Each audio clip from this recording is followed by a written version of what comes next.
As a student of law मेरा ये मानना है कि जस्टिस तभी पॉसिबल है जब हम सिर्फ जेंडर नहीं, फैक्ट्स और फेयरनेस को देखें। इस वीडियो में हम बात करेंगे एक ऐसे मुद्दे पर जिसके बारे में कोई नहीं बोलता, डोमेस्टिक वायलेंस अगेंस्ट मेन। हालांकि डोमेस्टिक वायलेंस कोई जेंडर्ड कंसेप्ट नहीं है। Abuse can come from any person in power regardless of sex. Sonam Raghuvanshi ने अपने ही पति की हत्या करवा दी, एक औरत जो किसी और आदमी के प्यार में थी। मुस्कान ने अपने पति के टुकड़े टुकड़े करके ड्रम में डाल दिया।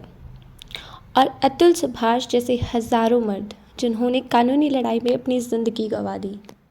कुछ लोगों के लिए केसेस कुछ रेयर केसेस हो सकते हैं, बट जब होते हैं तो हम लोगों को ये सोचने पर मजबूर करते हैं कि क्या लॉ ट्रूली बैलेंस्ड है। ये मुद्दा केवल मर्दों की सुरक्षा का सवाल नहीं है, बल्कि संविधान की इक्वलिटी को प्रोटेक्ट करने का भी सवाल है। जब किसी पुरुष के साथ डोमेस्टिक वायलेंस होती है तो सवाल ये उठता है कि उसके पास लीगल प्रोटेक्शन कहाँ है।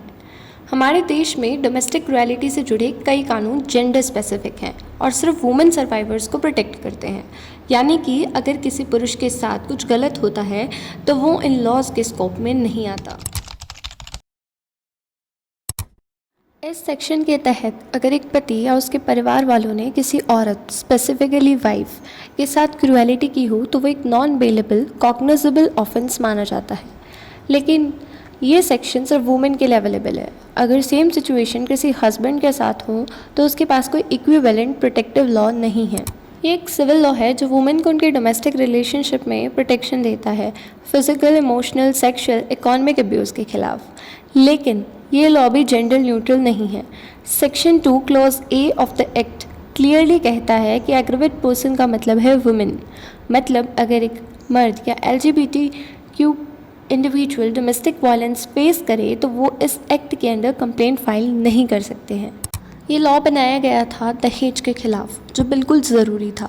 लेकिन कई बार इस लॉ का भी मिसयूज़ होता है फॉल्स स्टोरी केसेस में, जहां एविडेंस के बिना भी अरेस्ट हो सकता है।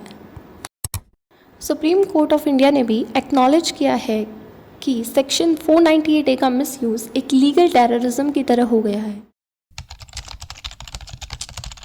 और ये एक बड़ा कॉन्स्टिट्यूशनल कंसर्न भी बन जाता है। Article 14 right to equality and article 15(1) prohibition of discrimination on the grounds of sex के कंटेक्स्ट में।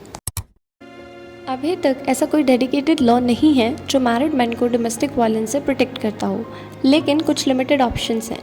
जैसे section 9 of Hindu marriage act में रेस्टिट्यूशन ऑफ कंजुगल राइट्स का केस फाइल कर सकते हैं।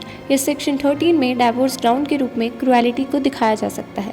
अगर फॉल्स केसेस फाइल हुए हैं तो IPC के सेक्शन 182 एंड 211 और डेफेमेशन लॉज यूज़ किए जा सकते हैं।